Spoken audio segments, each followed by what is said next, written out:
This is my conversation with Hasan Aljabbouli. Hassan is a professor at NYU who researches optimization technologies and data mining. Together, we discuss social media and our shared concerns for their data mining and our privacy. We talk about the future of technology in education and what education might look like in the next few decades.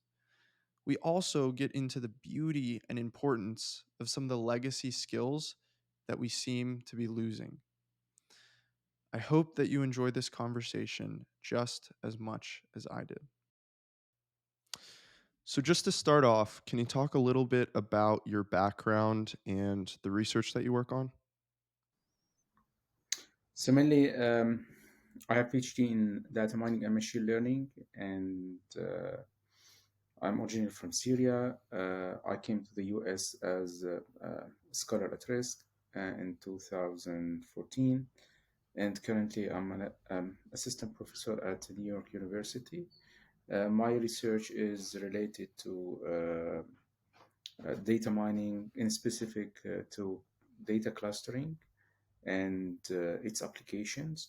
And it's related also to optimization and how optimization can be useful for different data mining algorithms. In specific, I have worked on an algorithm which was called the Bees algorithm. Cool.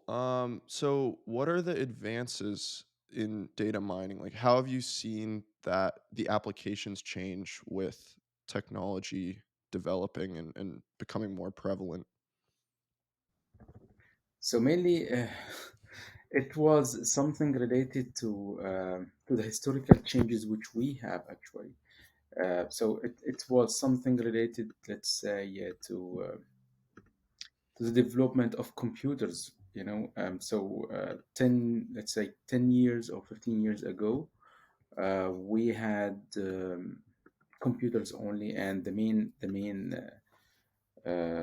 focus was for companies to facilitate these computers and to make these computers available for everyone. So mainly, everyone was concerned about the hardware more than the software. And then, when everyone had computers, people started just to look for software to run these computers. So at that time, the term data mining was not there at all, because we had no data. Actually, the main focus was on the software. But later on, after we started just to use the software, a lot of data started just to generate, and people started to think about how we can get benefit from these data actually.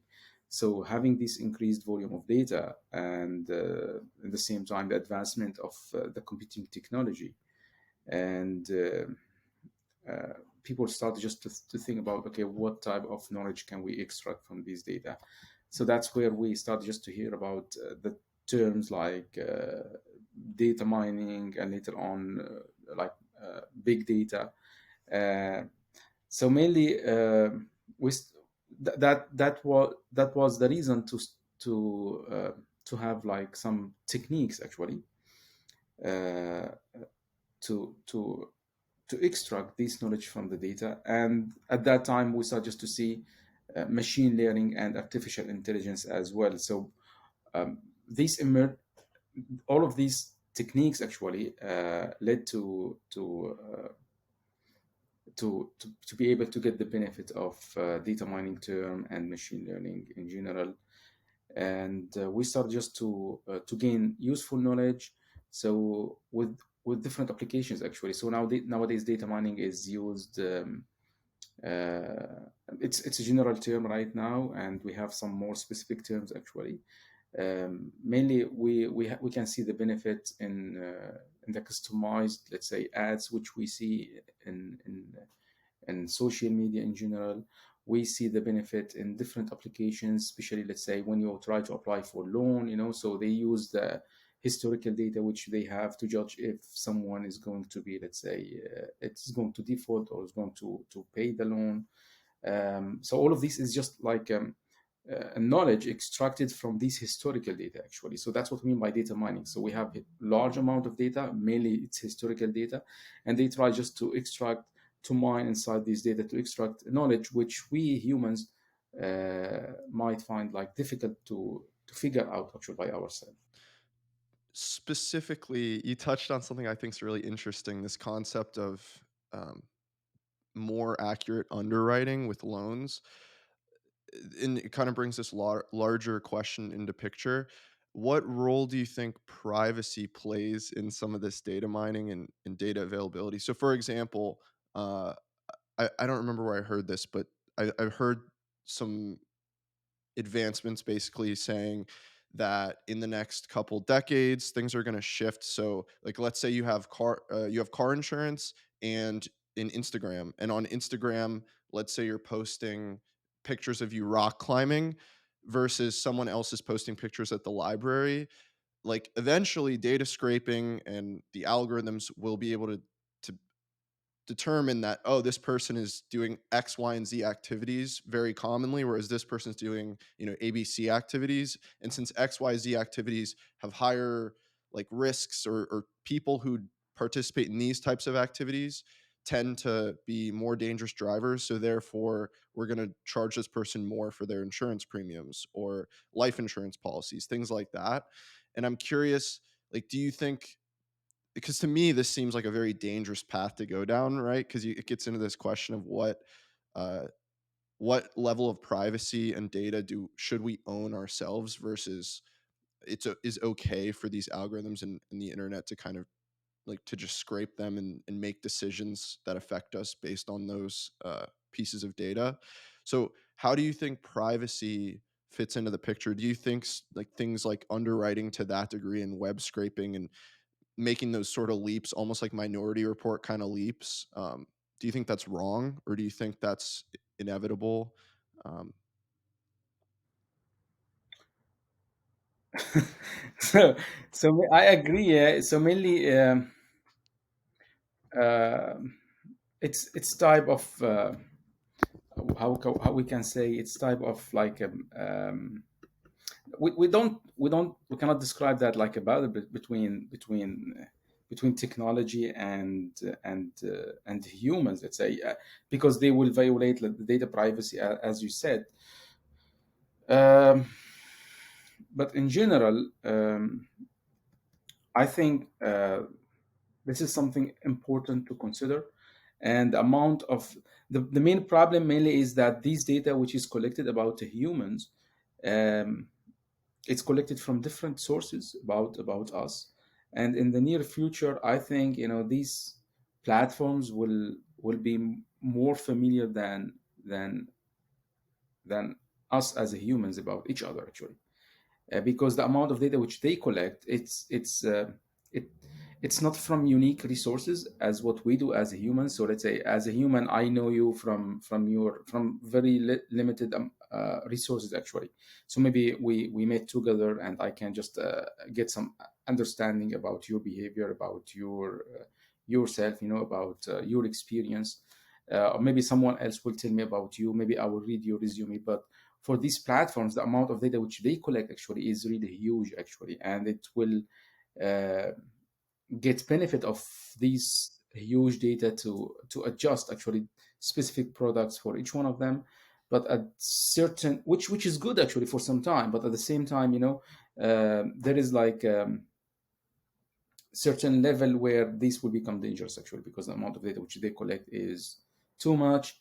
And that will that's where we have to raise up the data privacy issue actually.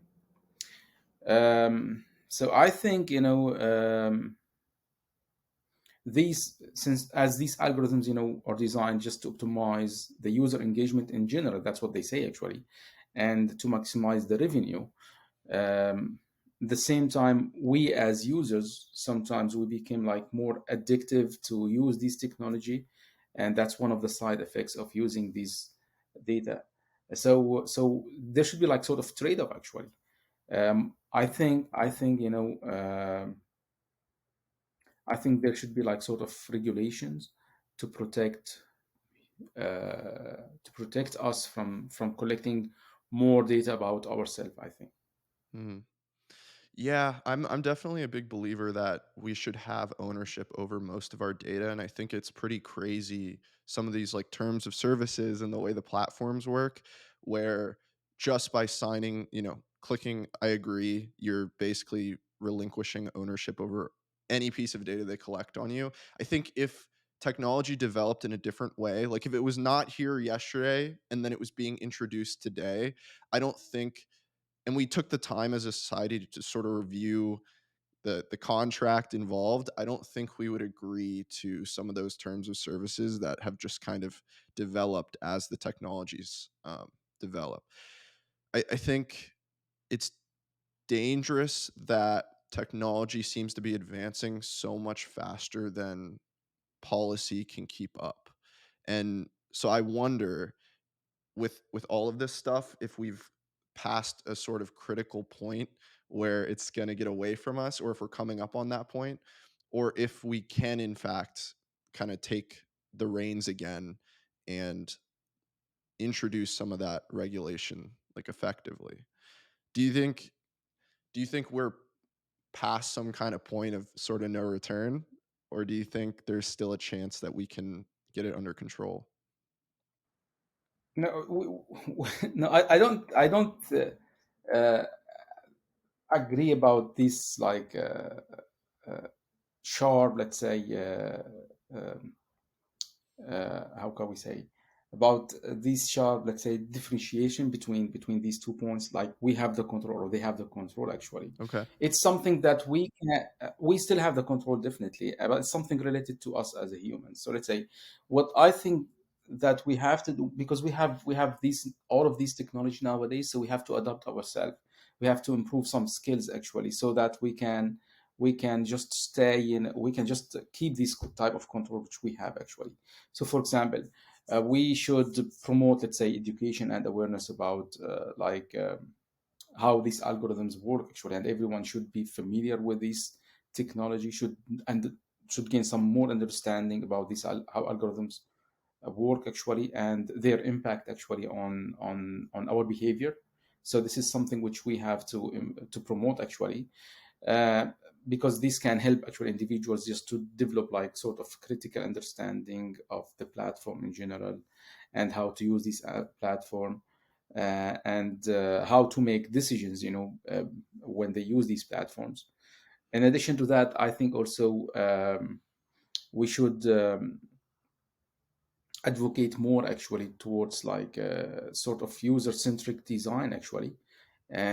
So, for example, we have to figure out, we have to empower, actually, individuals to have more control over the social media, actually, their social media experience, actually.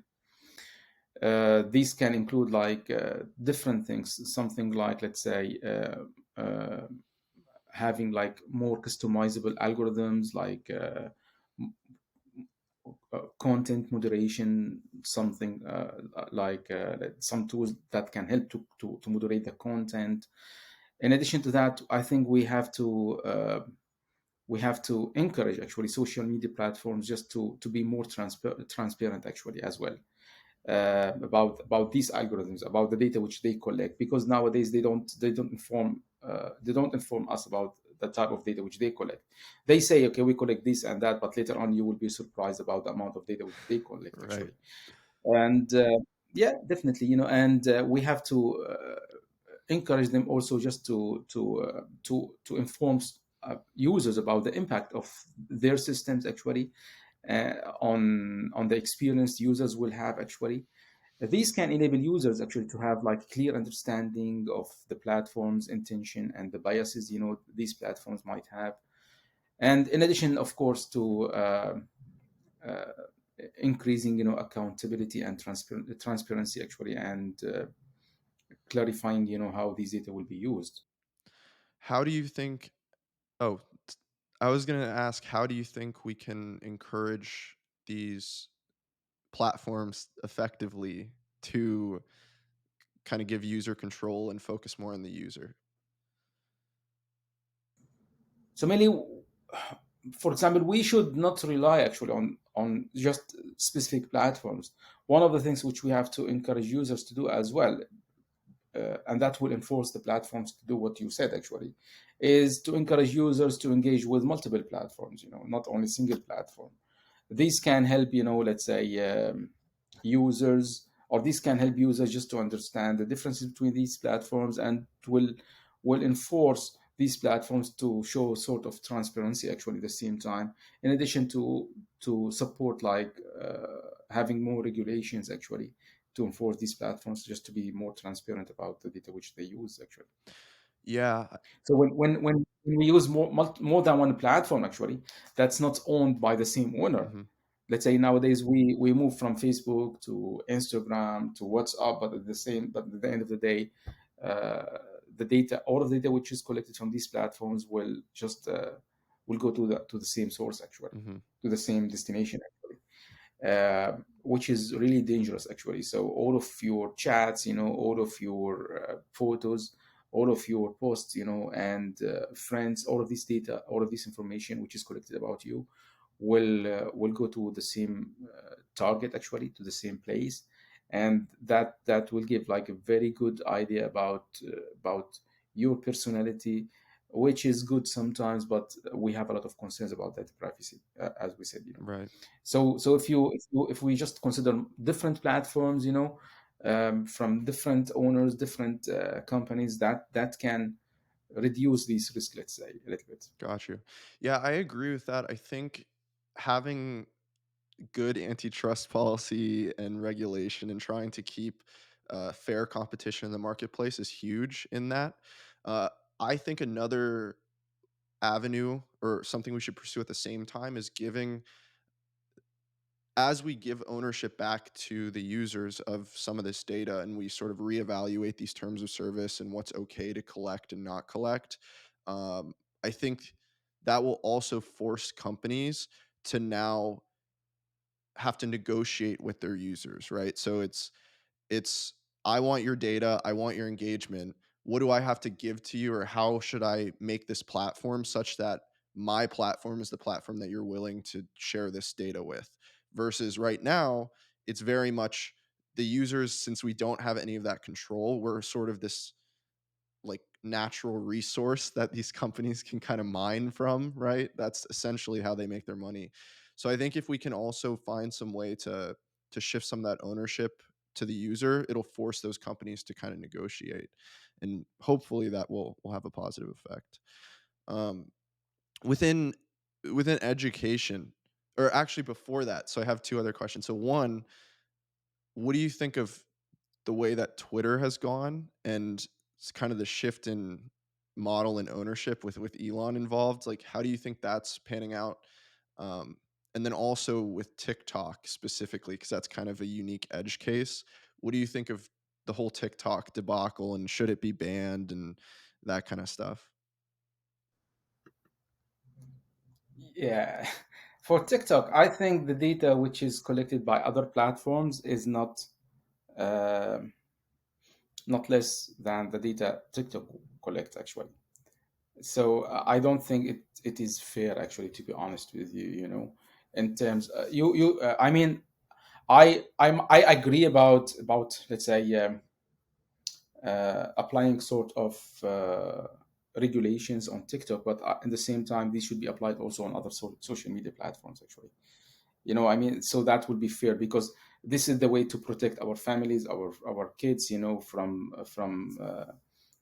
specific type of content.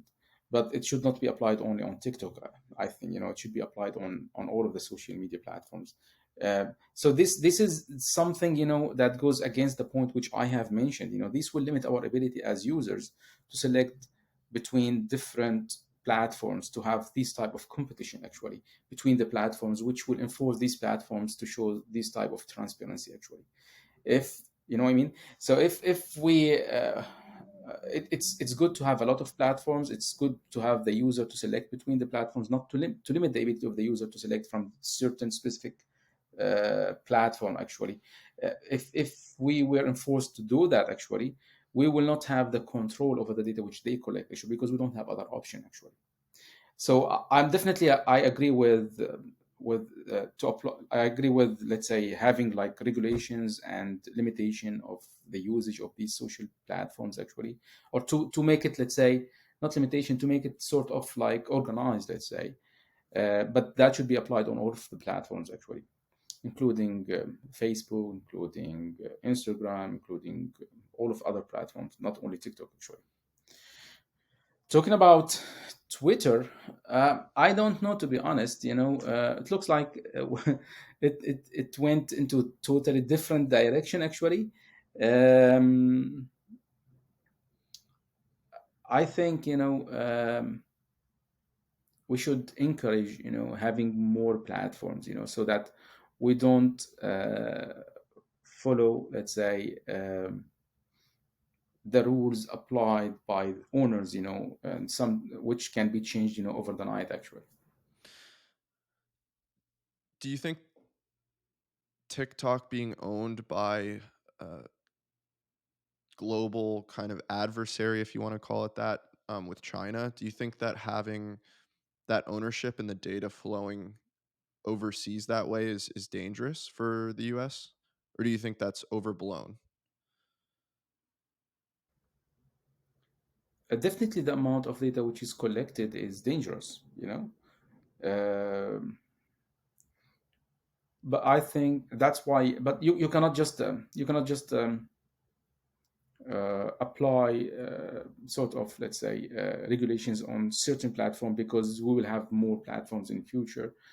So you need like something that's clear that everyone should follow actually. Mm, I um, i don't think the data which they collect, uh, or I'm not sure, to be honest. I don't want to just give like a clear answer because I'm not sure. But they collect data definitely. Uh, but let me say, the data which is collected by other platforms is not uh, data collected uh, for the benefit of users only, but it's for the benefit of the companies. And we don't have any control over our data. So all what we need as users, uh, just to have control of our data, over our data, and to be able to know what type of data is collected. And I think this is the responsibility of the government, the responsibility of the publishers who publish these platforms, who enables these platforms to be published and to be accessible by users as well. got you. Yeah, I think I'm in a similar camp that I think the answer is generally more competition and more of a good thing is generally how to phase out a bad thing rather than trying to prevent the bad thing altogether from being allowed in the mix.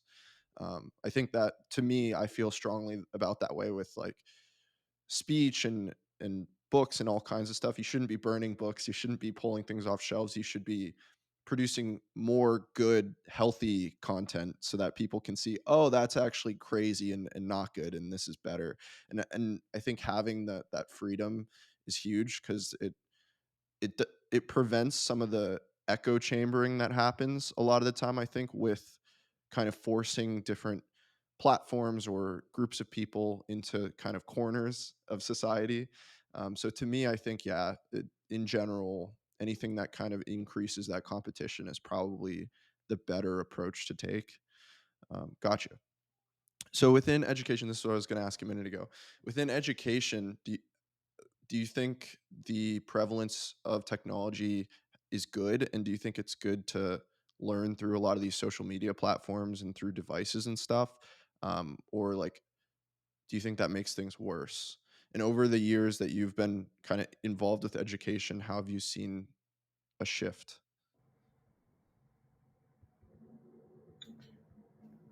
So mainly, the shift. You mean in education, or you mean in using the platforms? If you can just clarify the questions a little bit. I guess I mean in the context of education specifically. Um, so the shift actually, you have observed actually, is indeed like significant one actually, I think. So for example, nowadays social media is considered like a primary tool, for people just to get information from actually. which was not the case before actually, and to share information as well without any type of verification about the correctness of this information actually. So people will or start just to gain a lot of information without any verification about if this information was true or false actually. Um, um, I think we need to ad- uh, ad- adjust the education so that we have to admit that this is something which we have actually, and so in this case we I think we should encourage specific type of skills to be let's say developed actually by students in specific skills like let's say verifying let's say the information which they collect, skills like let's say critical thinking and the ability to gain the information from different sources, not to rely on certain source of information actually. So I think all of that should be considered actually. And if you mean let's say the ability to get information by students from sources like YouTube, like ChatGPT, is that what you mean exactly? Then or you just talk about social media in general? I guess I was referring in general. Happy to hear your thoughts in both of these contexts. But so specifically, what I was curious about is how much these platforms and tools online, like using YouTube or using, um, I don't know, the like online textbooks, for example, any of this kind of stuff, move towards digitalization, if whether that's degrading the quality of education, and whether some of those skills that we lose, like with ChatGPT, a lot of writing is going to go away, right? Because you can just generate stuff and then edit it and sort of submit that draft. Um, is it bad that we're not going to take the time to actually write out entire essays, or is it bad that we're going to just be skimming different websites, piecing together things more than just like reading textbooks, like start to finish? Um, yeah, that's kind of more what I was getting at, is whether that's a dangerous shift or if that's just a shift of adaptation and it's a good thing. I think we should. I think it's something we should embrace. Technological changes actually. So rather than just resist these technical changes, we should embrace it and we should see how it can improve our life and work actually instead of just resisting it. Um, but we have at the same time we have to foster let's say digital literacy. So we have uh, to to educate people more about the dangerous sides of this technology and how to use this technology wisely actually. We should let's say give priority to ethics when this technology is used actually, um, including let's say uh, data privacy, including cyber security, let's say the dangers of using this type of technology, uh, fairness as well, how to use this technology in a fair way. um, we should also encourage collaboration between actually humans and these technologies. So I think this is something good, not something bad, but we have to adapt ourselves in a certain way so that we can just use this technology wisely actually. Um, and that will take us to another part actually about using technology wisely. We and adapting ourselves. So we should let's say emphasize on critical thinking, in universities in specific, and we should let's say encourage students about or focus on creativity of students, by giving students let's say some or the ability to express let's say themselves using through art, through music and drama. I think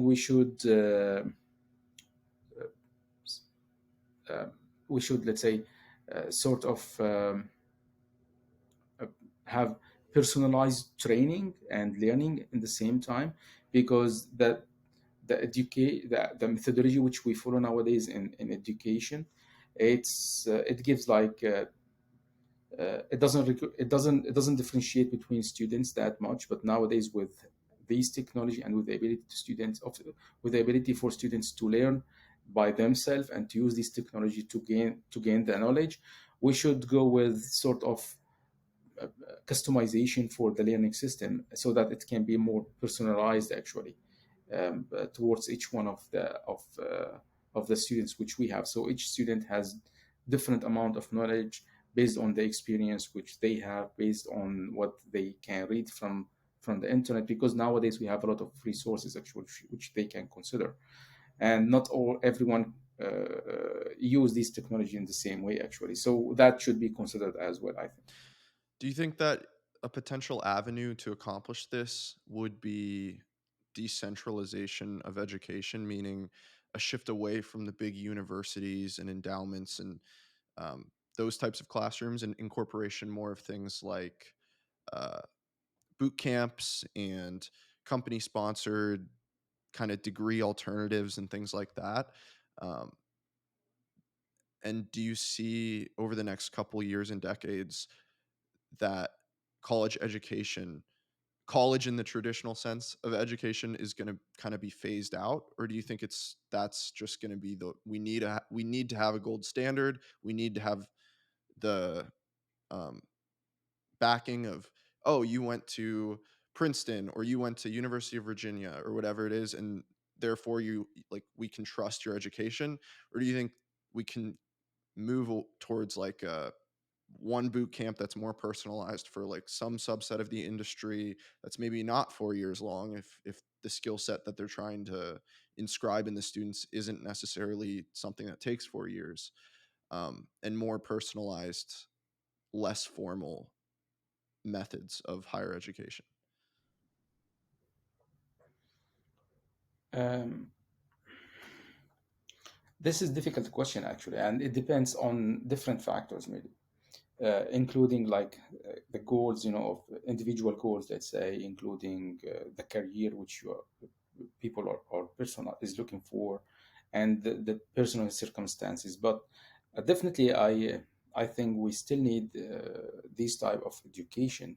And by the way, this type of education which we have nowadays, it's necessary because we differentiate usually between different types of knowledge which we gain actually from colleges, which is something we cannot find nowadays actually somewhere else actually.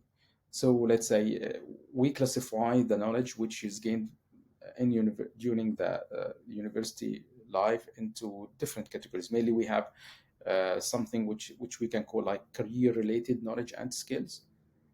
So some, and this is like there is like a significant portion of where you learn significant portion of uh, what is required actually for different careers, like let's say engineering, like doctors, like teachers. What they learn in university is it's something which they use actually, and I don't think this is something they can find somewhere else actually. uh, so let's say if you will not be able to have an engineer uh, without like university actually. I mean, nowadays we don't have any substitute. The knowledge which we have on the internet, which they can gain from different platforms, it's not enough actually, or it's not shaped, in a certain way, so that we can just make sure that we will have like qualified engineers or qualified doctors or qualified lawyers or teachers. So it's still important in this regard.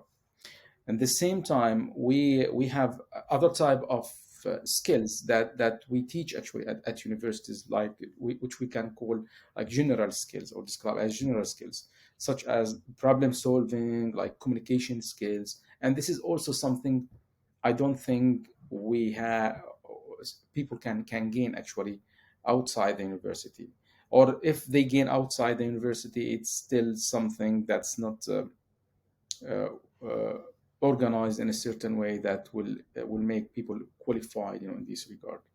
So these skills are valuable actually for different careers actually, and it can contribute, to personal growth actually and decision making later on.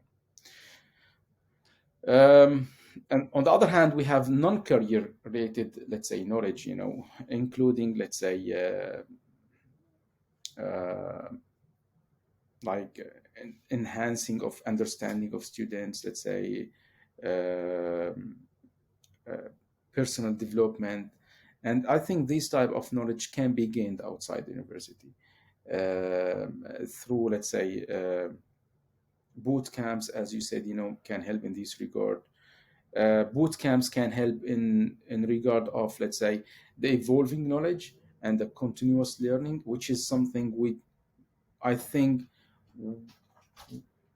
can be considered as disadvantage, when you talk about universities. We don't have, we need more efforts actually, just to make sure that the the knowledge which we share is up to date actually at universities.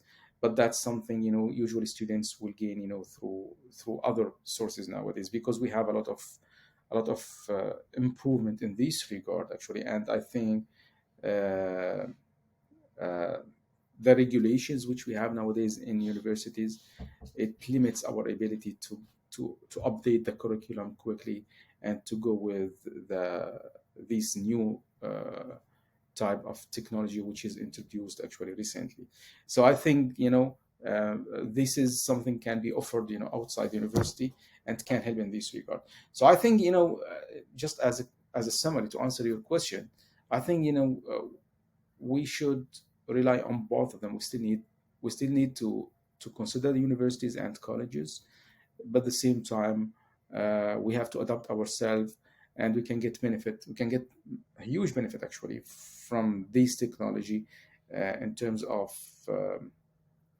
evolving our knowledge and continuous learning actually.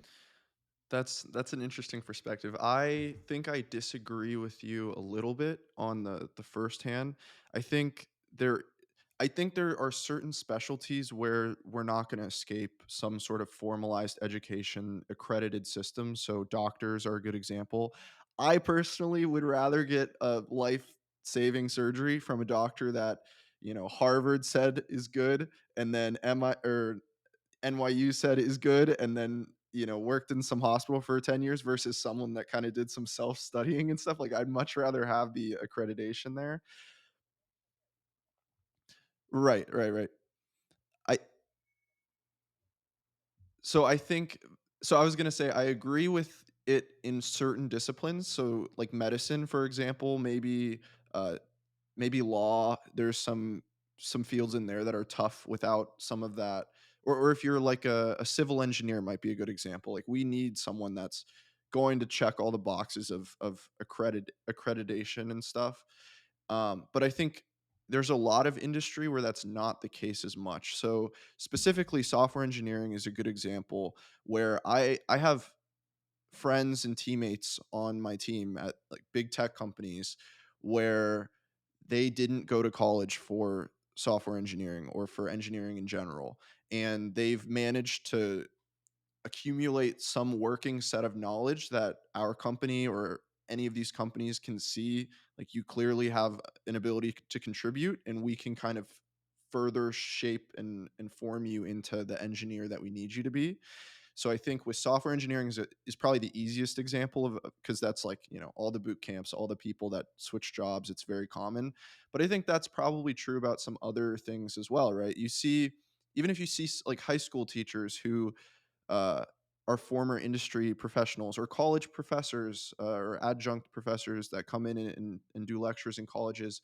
I think some of those skill sets you can learn through your own means and then adapt. So it might be tougher with certain college programs, but if you take like high school teachers, for example, if you are a lawyer, a corporate lawyer, any high school is going to say, and you want to come in and teach like English or something, any high school is going to say that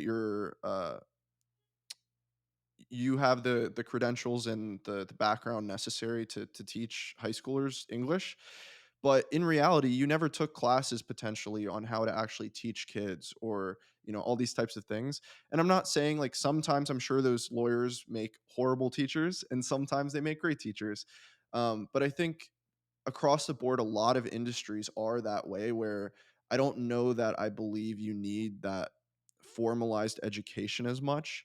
So like accounting is another example. Obviously, you have to pass the tests and get like I forget what they are, like the Series 79. I don't know, the CPA uh, accreditations, whatever it is.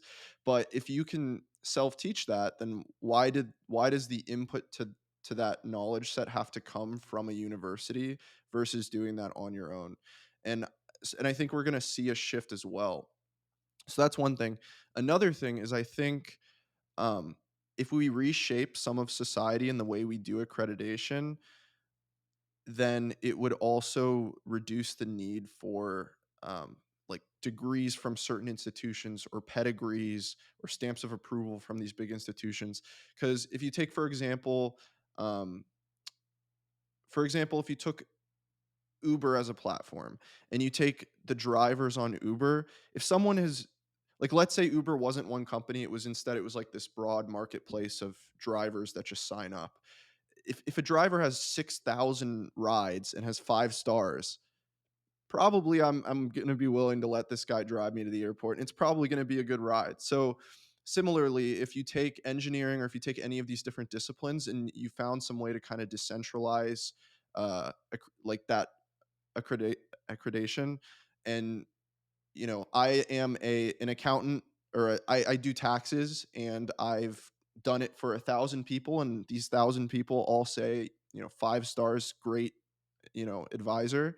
Then even if I don't have the background from a college or whatever it is, like I feel like you can still use that sort of communal approval or like your personal ratings or your personal brand, if you will, as that sort of substitute. And I agree, certain fields will never see that. Medical field will never see that in the US for sure. But I think we're going to see a shift towards that in a lot of ways. So that's one response to the first piece of what you said. Another response would be, I also think I have this vision in my head, which I have no real evidence that this is going to happen, besides just like some internal company programs and things like that for different places that I've worked. But I think we're also going to see a shift towards companies being willing to take um, non-degree holding potential employees and create sort of their own programming and saying, hey, you go through Google University for 2 years, or you go through KPMG tax boot camp for 2 years. And then after that point, you're going to be qualified to do the entry level job at KPMG, or you're going to be qualified to do this at Google or whatever it is. And so I think we could potentially see a shift away from university educations and towards maybe private institutions or things like that. And then if I went to Google University, let's say, and I want to go be a software engineer somewhere else, they're probably going to respect Google University similarly to how they would respect, I don't know, some random state university in whatever state. So I think that's another interesting one. Huh? It is it's still a university, you know. So Google is still a university in this regard. It's so we need to differentiate here in this regard between two things, really. The way they deliver the knowledge, okay, and maybe I totally agree with you in this regard. Actually, the way universities deliver the knowledge to students, we are going to see shift in this regard, actually, and we need to see shift in this regard. But on the other hand, people still need an institute or like Roadmap.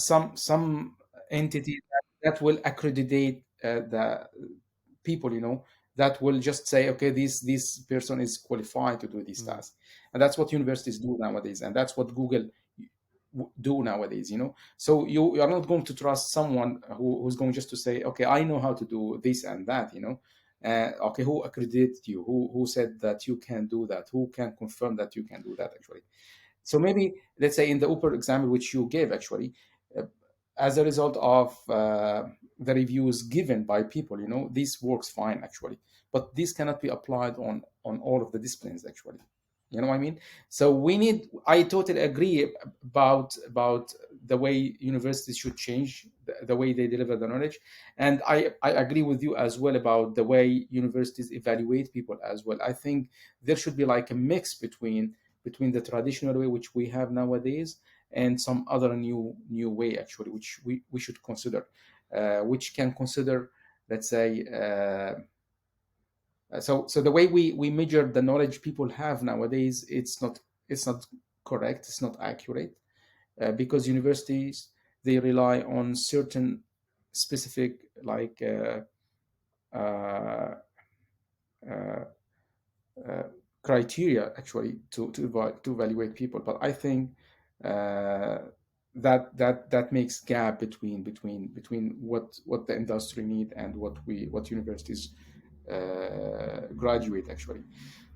So I agree with you that there is a need to have a new way, but at the same time we cannot rely only on what people admit by themselves actually. Mhm. Yeah, I guess I'd say I'm fairly aligned that it has to be some sort of balance. I guess my disagreement with you would be that I think we could shift it more towards that communal, decentralized um, model versus having just a centralized model. But I think broadly speaking, we're probably in agreement that there needs to be some sort of in between there. What do you think the impact of AI is going to have in terms of broadly speaking, but also with things like the job replacement? And so, like you said, one of the big things is we need to cater and change the way that we learn and educate um, to incorporate a lot of this technology. What about things like AI and things that are shaking up industry as it stands?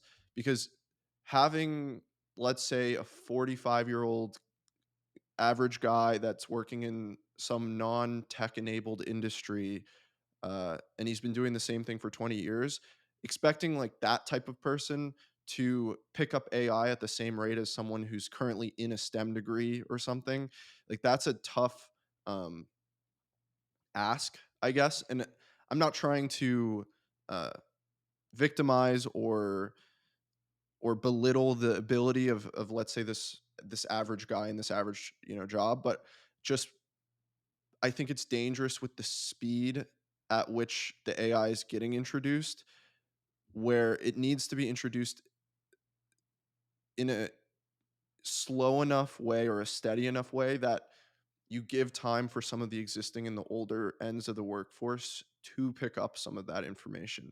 Because if it's all introduced too fast as soon as possible, that's where I think there's some challenges in integrating it with society without having huge catastrophic impacts on the workforce.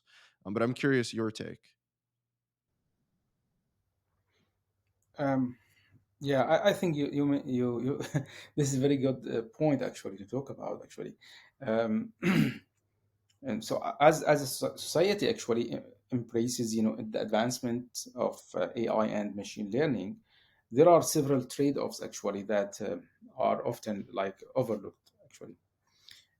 These trade-offs can have significant implications um, for our society and the culture. For example, one of them is job replacement, as you mentioned, and so AI, while AI like can create like new job opportunities for many people, nowadays. So many people can get benefit from AI and it allowed us just to have like new opportunities, definitely. But at the same time, the transition may be disruptive actually, as particularly for worker in the industry, because they think like AI is going to replace many like manual and repetitive tasks actually, which is something I can see from like we can see it from different point of view. We totally agree that AI is going to replace many manual and repetitive tasks actually, but this is something not bad actually. It's something that we should consider as a positive thing actually, from my point of view. Uh, People who will lose their job, they will just have more control actually, and they will go with different type of jobs actually that will make their life much more easier actually. So this is the main aim of using AI, I think. But in the same time, we have to we have some concerns actually, which we have to consider actually about this shift actually.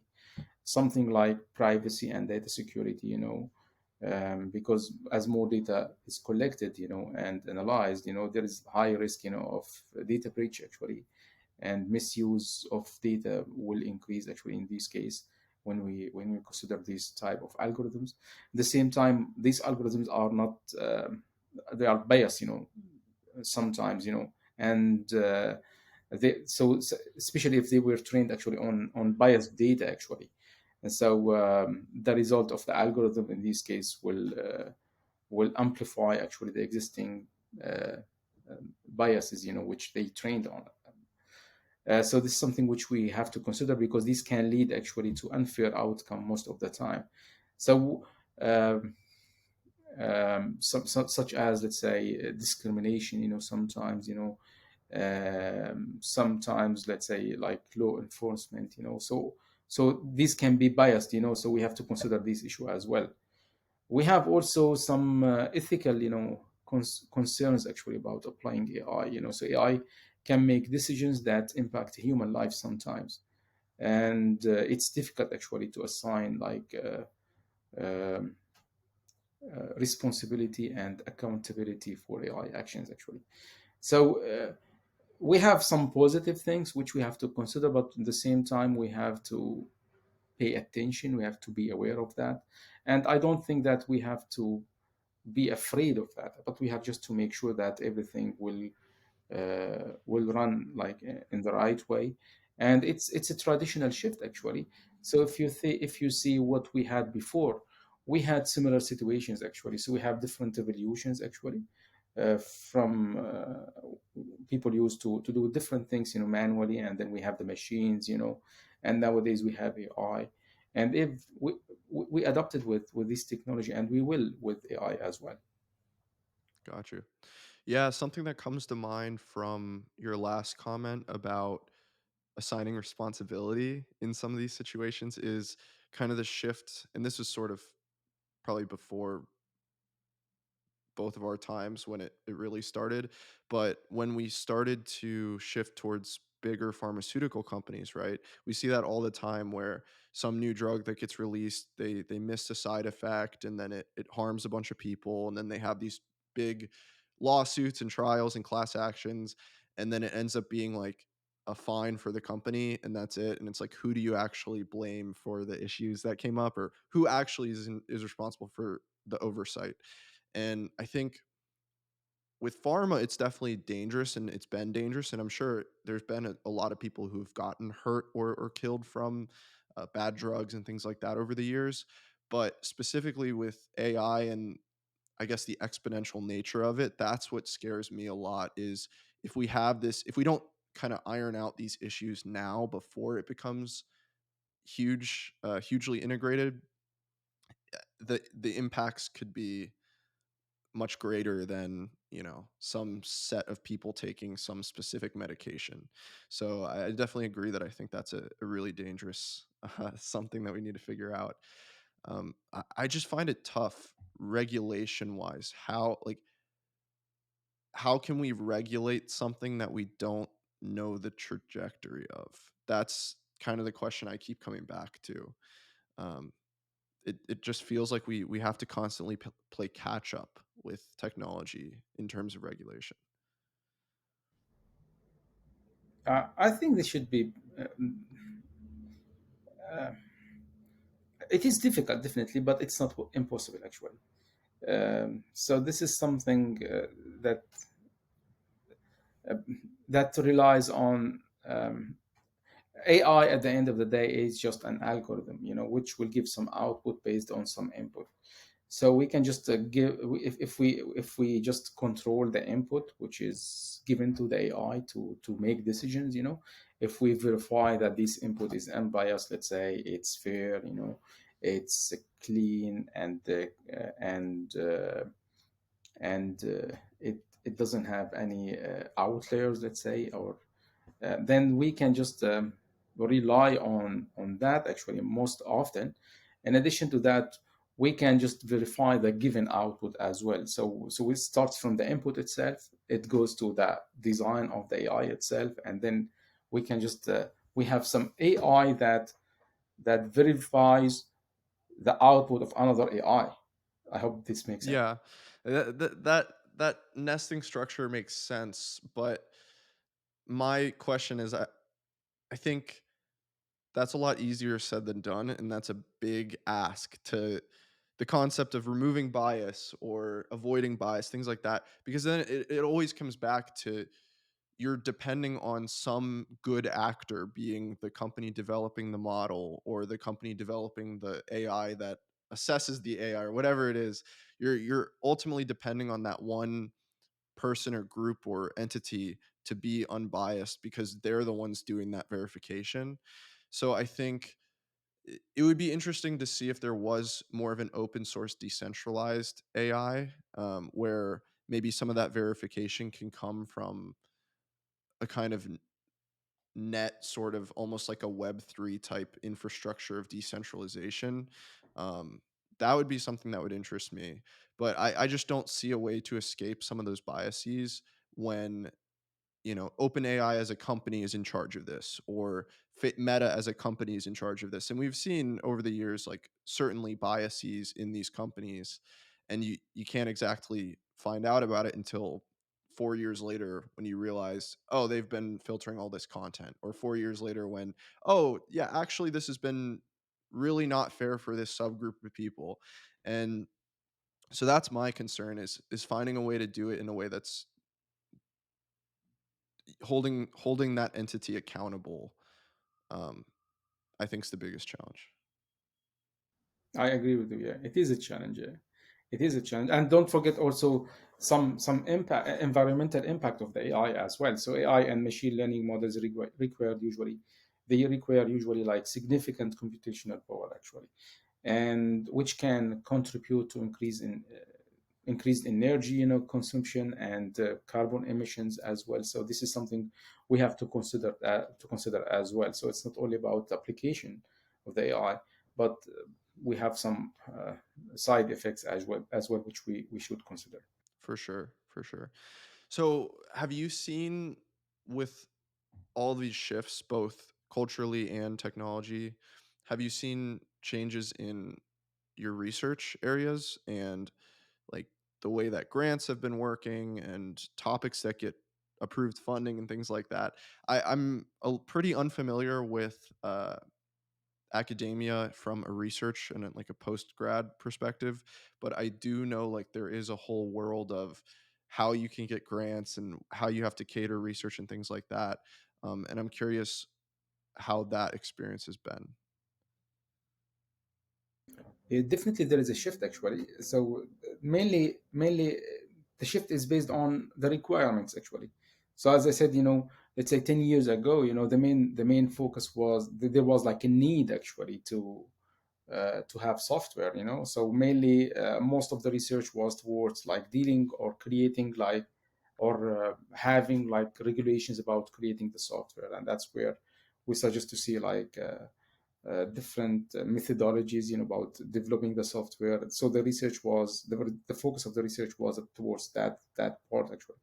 And later on, when we had the data, the research shifted a little bit, and I'm talking about computer science in specific.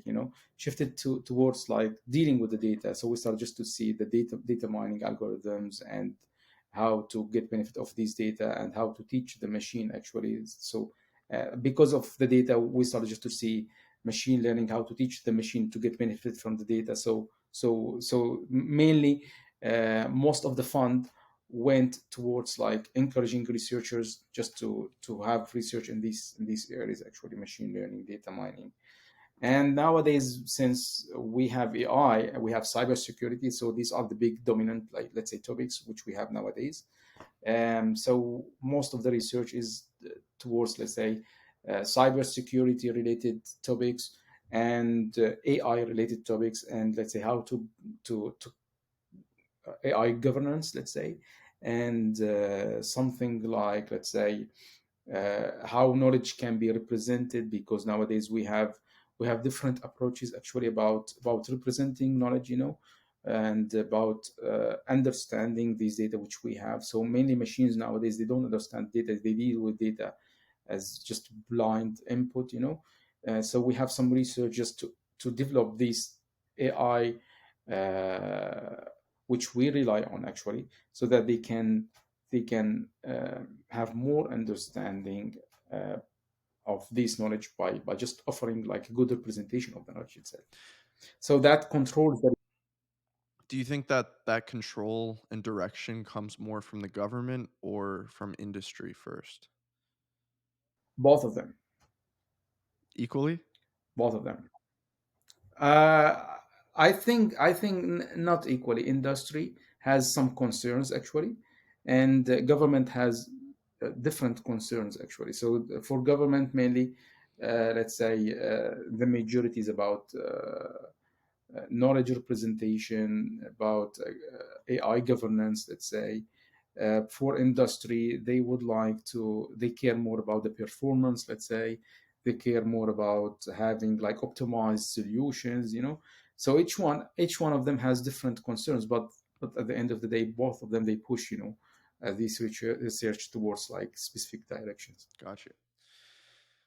Do you think some of these, so with all of this research and all of the advancements, obviously, we were talking about job replacement a few minutes ago and AI.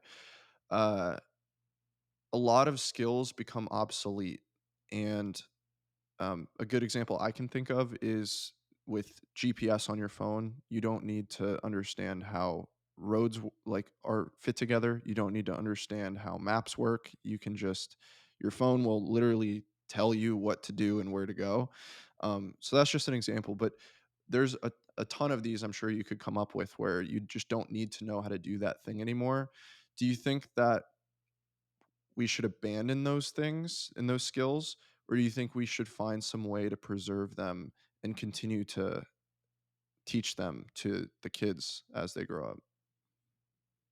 I think w- I agree with you because we see that these skills, you know, it's almost like this it's going to disappear actually.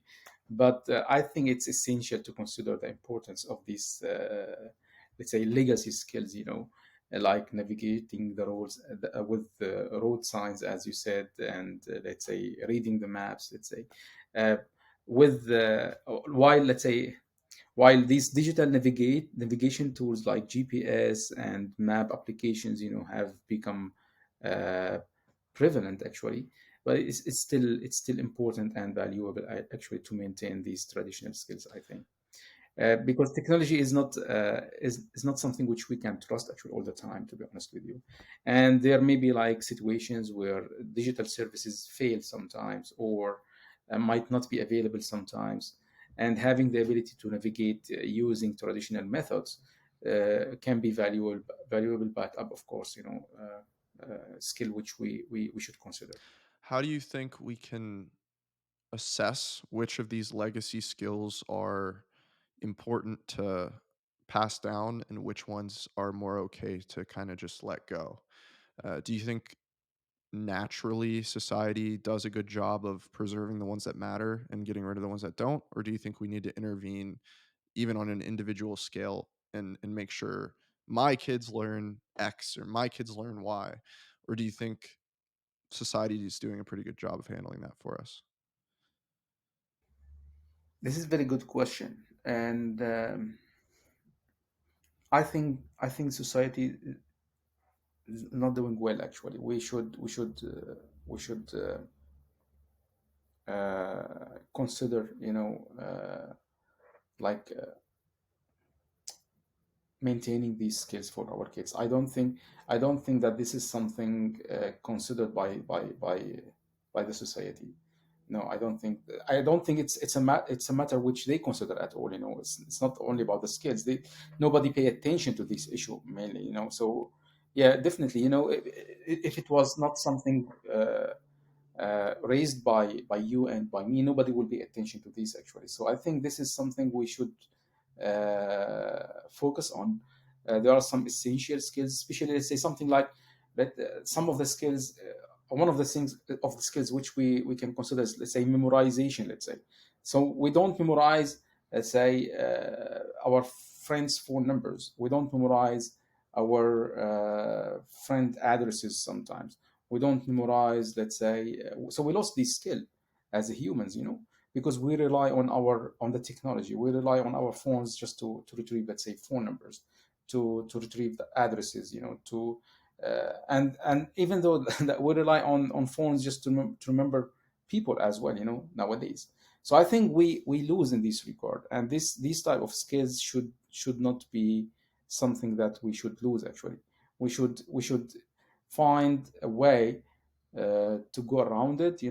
Okay, you don't wanna you use your memory to memorize the phone numbers. That's fine, but we should make sure that we still have healthy memory. Mhm. We should make sure that we still have the ability to use the map. You don't use it, that's fine, but at least you should know how to use it, just in case. Let's say if you don't have your mobile phone and you would like to use someone else's mobile phone, and you would like to contact your mother, your father, whatever, uh, if you don't have the phone number, what shall we do? If you don't remember the phone Right. number. Yeah, so I think those are essential skills. We should rely on the technology, but at the same time, we should just keep this as backup at least. Mm. I think it's interesting too, uh, some of those legacy skills, I think, transition from practical skill or backup to almost art form in some cases, which I think that's really cool when that happens. So, like a good example is with knives, just to pull a random thing, with like really nice knives, and as a chef or whatever it is, it used to be to sharpen a knife, you have to get the whetstone, or you have to, go through this whole process, and it's very um I- primal's not really the right word, but it's just very like um analog, I guess, versus then you can also nowadays there's these crazy, diamond edge tools of like you just swipe the knife in and out a couple times and it's sharp again, or you send your knife off to some you get on some knife sharpening app and you press a button and someone comes and picks up all your knives and then they're sharp at the end of the day and stuff like that. But I think um there's a there's a beauty in some of that analog those analog skills and activities, a beauty and also a fulfillment, I think, that we get as humans from doing some of that stuff. So, for example, a good example is handwriting a letter. For example, there's a beauty in that and an appreciation in that that's, I think, more connected to our biology than holding some glass brick and just tapping with your thumbs, a bunch of times. Like there's something more romantic in a way with the analog skill. So I definitely think that's something I've been trying to incorporate more into my life, is find ways to maybe take some of those things that um, technology has automated the need away from, and just kind of focusing and appreciating those things. So another example, and something I was into last year more than this year, is with cooking. Rather than just getting pasta from the store, like hand making pasta. And it's like that's an arduous process of um you know the amount of work into the product that you get out is probably not the best equation in terms of efficiency versus going and buying a box of, pasta, dry pasta from the grocery store. But there's some beauty in understanding and experiencing that uh process and the way that it was kind of done before all this automation. So that's one thing I would say. And another thing is to kind of go off your example. I think a good example where we do account for some of this loss in necessity is with something like the gym, for example. Like we used to just naturally day to day, we'd walk as human beings, we would walk miles and miles and miles and carry stuff around and do all these manually demanding tasks. And now that we don't do that, it's like if you want to stay in shape, you go to the gym and you just run on like a little treadmill, which is basically like a hamster wheel, or you like lift weights, which are like dumbbells or barbells that have there's no real reason that you're lifting this weight besides, you know, exercising that kind of uh, like human uh tradition of, using your body, I guess. And so I think that that's it's interesting to talk about some of these legacy technologies and maybe how we can work to um, ensure that there are systems in place for us to build out or maintain or appreciate some of these skills. So maybe it's setting up a class. If you're really passionate about cooking, maybe it's setting up a class where everybody that joins, all you do is, cook without new technology, and it's doing everything the traditional way. Or maybe, you know, things like that. So I think if my vision would be that we could, as a society, find a way to sort of incorporate that stuff and make sure that we have some set of the population that's kind of being stewards of those traditional skills or legacy skills, as you put it, and find ways to kind of make sure that those get baked in as generations pass. But my biggest question would still remain just figuring out how to actually rank them, if you will, or determine which ones are important versus which ones are not important. Like reading a map, I certainly agree is a very important skill, but forming, creating, grounding down like flour and then turning it into, you know, the flour that goes into a pasta, and like that's maybe like a little bit less important than having like a basic survival skill. So that's where I'm at with it. Is I think it's beautiful to kind of keep some of that in our society regardless of the need for it. I think that's what, when it kind of transitions into art, is when it's no longer necessary. But finding that way to sort of determine what is imperative that we do keep. I think, yeah, I see the point, and I agree with you. It's difficult actually to determine which one of these skills is required, which one of them is not required. But I think, a s- sort of criteria can be developed actually, and this is, by the way, a good research which we can run actually.